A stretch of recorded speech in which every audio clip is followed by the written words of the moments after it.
Será que a fé de alguém consegue aguentar a perda de absolutamente tudo? E se esse tudo significar até a própria saúde? Olha, hoje a gente vai mergulhar fundo no segundo capítulo da história de Jó. É uma narrativa, muito antiga, que leva a resistência humana ao limite máximo. De verdade.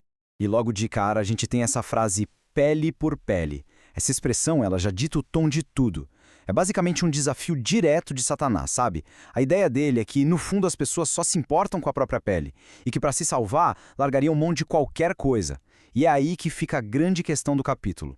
Qual é o limite da fé quando a dor física se torna insuportável? Então, a nossa análise começa lá em cima, na corte celestial. É lá que a segunda prova de Jó, que é bem mais intensa, é colocada na mesa. Pensa nisso, uma negociação cósmica, mas com consequências terrivelmente humanas. E nesse cenário, Deus meio que reafirma a confiança que tem em Jó. Ele diz, olha só o meu servo Jó, ele continua íntegro. Quer dizer, mesmo depois de perder tudo, os bens, os filhos, a integridade dele continua lá, intacta. Isso, claro, só prepara o terreno para o próximo round, e a aposta fica ainda mais alta. Mas aí vem a resposta de Satanás, que basicamente diz: ah, tá, mas estende a tua mão e toca nos ossos dele, na carne dele, e aí vamos ver se ele não te amaldiçoa na tua cara. A estratégia aqui é clara. Satanás está dizendo que as perdas de Jó, por mais terríveis que fossem, ainda eram coisas externas. A prova de fogo mesmo, segundo ele, é a dor física. A aposta é essa. O sofrimento do corpo, que é algo que ninguém pode sentir por nós, vai quebrar o espírito que as outras tragédias não conseguiram. E pronto. Os termos da prova são definidos. Deus permite que o teste aconteça, mas com uma condição muito clara. Um limite que não pode ser cruzado de jeito nenhum. A vida de Jó tem que ser poupada. A prova é sobre sofrimento, não sobre destruição total. E agora a gente sai dessa negociação lá no céu e cai direto na realidade, nas consequências viscerais e bem humanas dessa prova. O sofrimento, que antes era lá fora, agora entra na pele. Se torna algo intensamente pessoal para Jó. E o resultado é imediato e terrível. Assim que Satanás sai da presença de Deus, Jó é atingido por uma doença simplesmente devastadora. O texto é bem gráfico, descreve feridas horríveis, pústulas dolorosas que cobrem o corpo dele da sola do pé até o topo da cabeça. É uma imagem de tormento físico absoluto.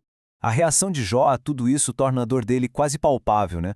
Ele pega um caco de telha para se coçar, se raspar, um ato de puro desespero para tentar aliviar a dor. E para completar, ele se senta no meio das cinzas, que é um símbolo super antigo de luto, de humilhação total. Ele chegou no fundo do poço.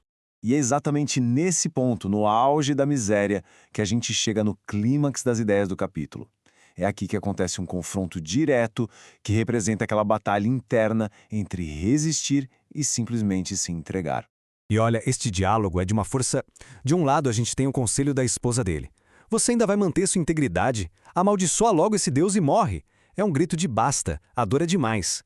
Do outro lado, a resposta de Jó, que é quase uma repreensão, revela uma forma de pensar radical. Ele diz, você fala como uma louca. A gente recebe o bem de Deus e não vai receber o mal? Puxa, essa é uma pergunta que ecoa até hoje. E aqui o resultado decisivo. No fim das contas, com toda essa pressão física que a gente nem consegue imaginar, com todo esse apelo emocional para ele simplesmente desistir, Jó passa nessa parte do teste. Ele não peca com os lábios. Ele não amaldiçoa a Deus. A integridade dele, mesmo passando por essa provação de fogo, continua de pé. Mas a história não acaba aí. A prova de Jó não acontece num vácuo, sabe? O capítulo termina com uma virada de chave. O foco muda. É a chegada dos amigos dele. E a reação inicial que eles têm ao ver o sofrimento de Jó é, sem dúvida, uma das partes mais fortes de toda a narrativa.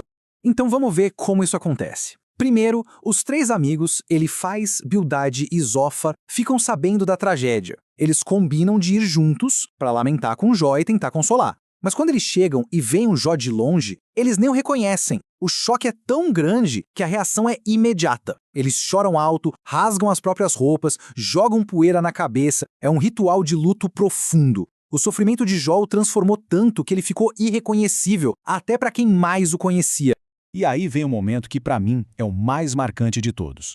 7. 7 dias e 7 noites eles ficam lá, sentados no chão com Jó, em completo silêncio. Eles não falam uma única palavra. Por quê? O próprio texto explica, porque viam que a sua dor era muito grande. O sofrimento dele era tão gigantesco, tão avassalador, que qualquer palavra pareceria inútil, vazia. Isso tudo nos deixa com uma pergunta que vai muito além dessa história antiga. O silêncio dos amigos de Jó nos força a pensar: o que é, de verdade, compaixão? Quando as palavras simplesmente não dão conta, o que fazer? Talvez, diante de uma dor que não tem conserto, o maior conforto não venha de um discurso, mas da simples presença silenciosa de alguém que está ali, junto e que se importa. Uma reflexão e tanto para a gente levar.